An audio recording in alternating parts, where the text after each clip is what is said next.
This game, 65-7, Georgia beating Texas Christian, it's usually how the public school versus the private school game goes, okay? If you know, you know. Some of y'all played in, parochial league in Texas, felt pretty good about that. And then you went to an ISD. That's how that goes, right? That's who Texas Christian was this year. They are a nice private school, play some good football in their league, and then they go play an ISD. And they get to understand what Allen football is like, right? They get to understand what Union football is like, what Bixby football is like, to use my schools out there. But still, no one expects Texas Christian to play for a national championship, not ever. It was legitimately shocking what they kept doing through November, because you kept thinking that the bottom was going to fall out on this team. They cannot keep going behind and then pulling it out in the second half. They cannot continue to play outstanding defense with a 3-3 stack. It just won't work. They get to the Big 12 championship, and my goodness, the College Football Playoff Selection Committee smiles on them and us, frankly, because they put Texas Christian into the playoff off of a loss in the Big 12 championship, which I never thought anybody would see in the 14 format. And then Texas Christian chose not to look a good gift horse in the mouth and decided to go play ball. They went down to Arizona, and I think they caught a Michigan team that expected to see them at least not put up a fight, right? We're getting talks about Smash Fest. We're getting Junior Colson not remembering what conference Texas Christian plays in. Psychologically, it felt like, yeah, they got into a street fight and didn't expect to get into a street fight. And Texas Christian had made their living all year in street fights, meaning you make it a ball game, and then we'll see. Georgia knew who Texas Christian could be, and also felt really terrible about how they damn near lost that game to Ohio State. And if they did not win this national championship, we would remember that they lost it rather than TCU won it.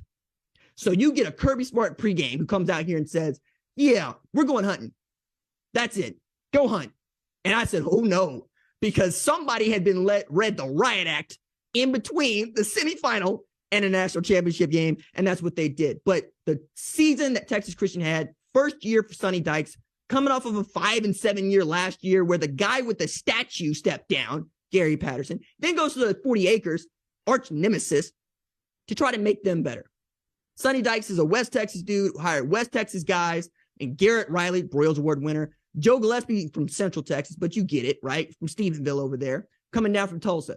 They put together this team with a Max Duggan that they didn't even think was the best quarterback on campus, who was QB2, comes off the bench, leads this team to a national championship bid. You're losing Max Duggan. You're losing Quentin Johnston, who did not have the impact in this game that I wanted to see, but that's not his fault. Max Duggan could not see where he wanted to go with the ball, and when he did, there were people in his face.